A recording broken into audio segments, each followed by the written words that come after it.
not going to do a lot of videoing when I put these cabinets in. As I said before, videoing is really tricky because we've made a couple mistakes, and they're almost always when I'm trying to video and do this work at the same time. But I just want to say that when you start, if you're ever putting in your own kitchen or your own cabinets, one of the problems people run into is you have to establish where your high point is. So as an example, if this corner is low, I don't want to set this cabinet in this corner down to the floor and then try to chase my tail uphill. You want to find wherever your high spot is, measure your cabinet height up from that, and then you work around that and you shim your cabinets up to that line. It may be basic for a lot of you, but if it's not, that's what you want to do. So I'm going to plumb my floor and figure out where my high spot is if I have one, and establish my height off of that. That's if my cabinets were factory cabinets. I'm working off custom cabinets. The way that I like to do my cabinets is I build a platform for my toe kick and raise, and I set my cabinets on that. It's another way you can do it. I don't know if you can order them from the factory that way or not. So once I establish where my height is, I will make my platform down here, get it level, and then my cabinets just sit on that and I screw them down to that.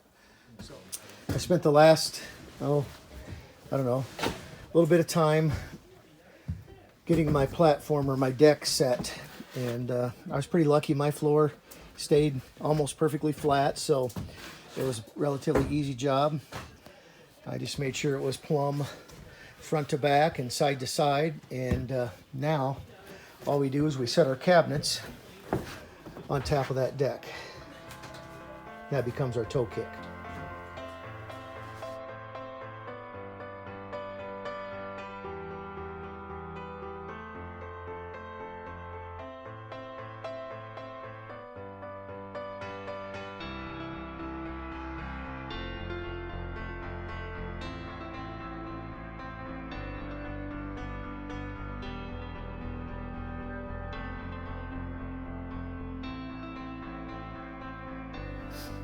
Okay, so we've got the base for the peninsula coming out here, and I've got a little dip in my floor here. So this one is not perfectly level. So when we set the level down there, we're just a little bit off. So I'm going to take two shims, and I'm going to take the thin parts of the shims and run them in from each side so that you end up with a flat shim in the middle. I'm just going to bring one in from the front, one in from the back, and line those up. And then shim that till my base is level, and then my peninsula will be level. Okay, keep those lined up there. We're level. Make sure we're straight out, and then we'll just toenail that down.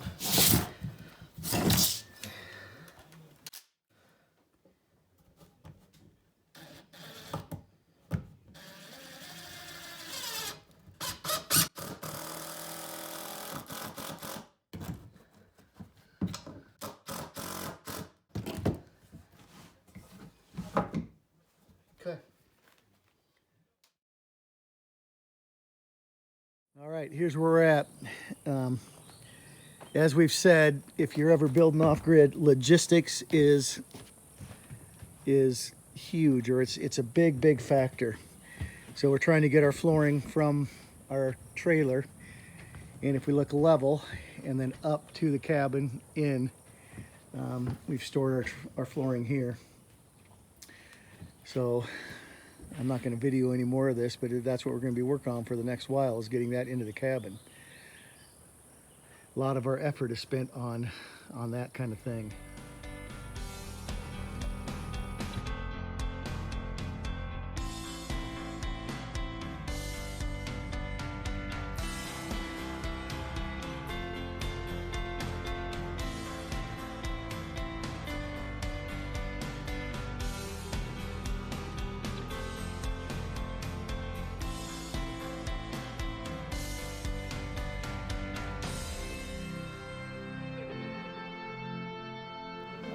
Working on another night shift. We just got started on the flooring. Got a little bit in. So I'm not sure what our goal is. I think our goal is probably to get past the corner of the island tonight, but that's, here's our flooring laid out in our different sizes. We always have ambitious goals. Keeps us going.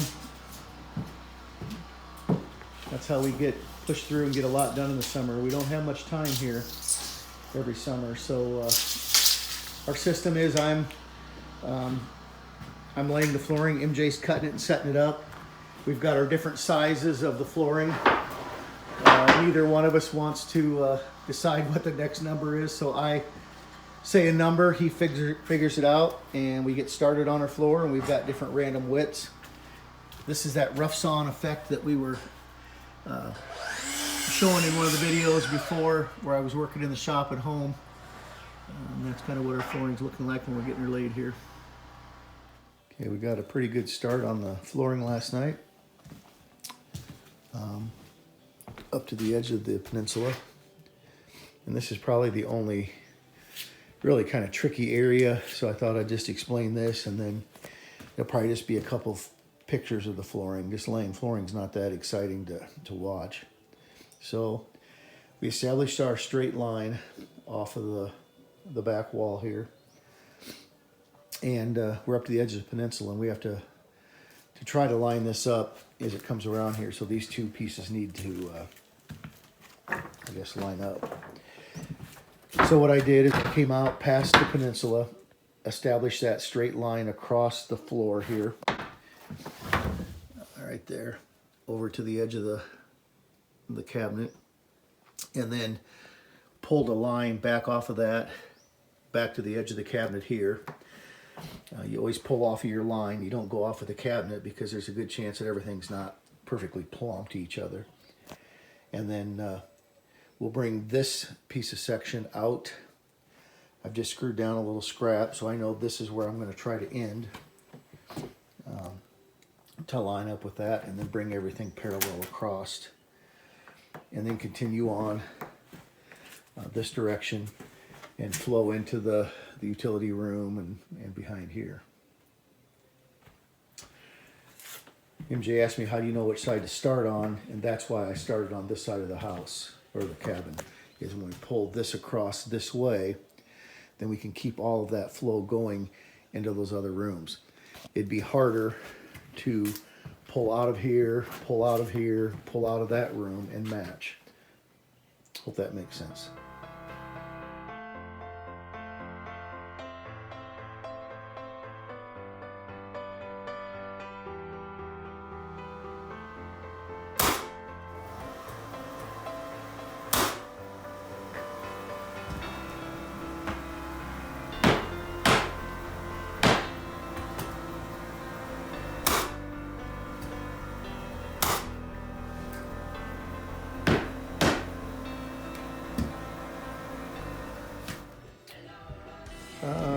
When you nail your beater block to the floor, it might be time for a little break.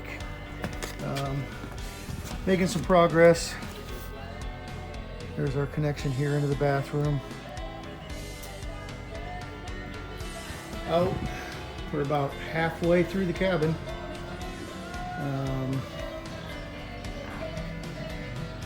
That right there would be halfway. We're gaining.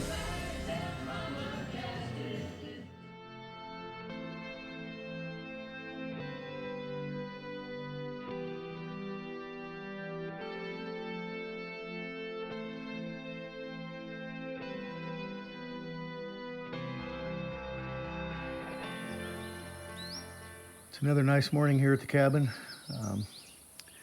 Supposed to be a high of 80 today. I think it's June 24th. And yes, it is, because my wife's coming tomorrow on June 25th. And I've been instructed to not forget what the date is, so that I don't forget to pick her up at the airport. I've been working on the flooring here for a couple hours this morning. I kind of got out of the rhythm last night. I had to move flooring from one side to the other. I wanted to get this done last night, but didn't make it.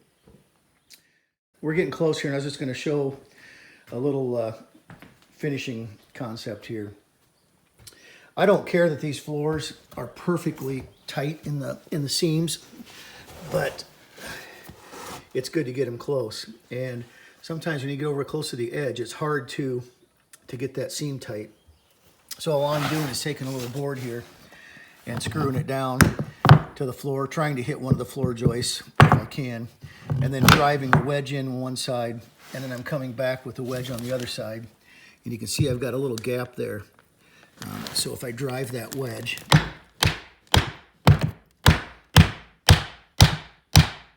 in, it will take that gap out.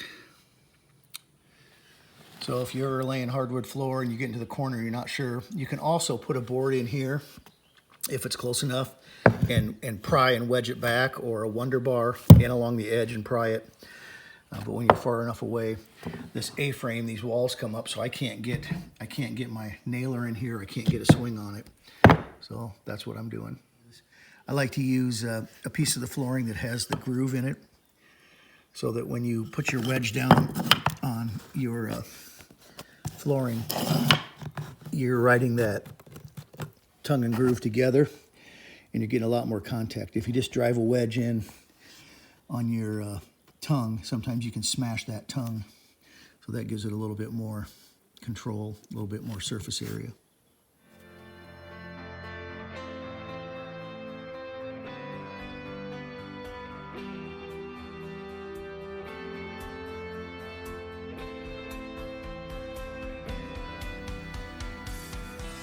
The flooring is done.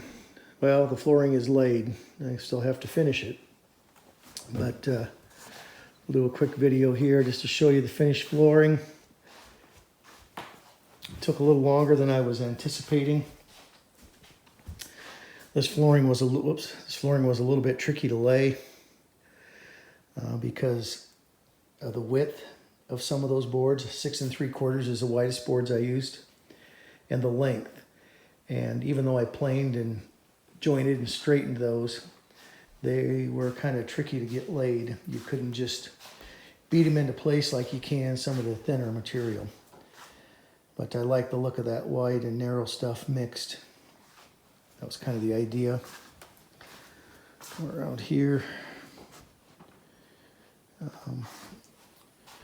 and behind the refrigerator room, I had enough flooring to do most of the pantry. Goes back to where it's about 18 inches there to the bottom steps. So if I want to throw a couple more pieces in next year, I can. Into the hallway here, or utility room, and then back over under the washer and dryer. So that's a lot of hours in that flooring, considering making it and installing it, but came out pretty nice. Now I'm kind of questioning on what I decided on finish. I've got to figure out what finish I'm going to use on this, and that will be coming up later. I will have that finished before I leave this summer.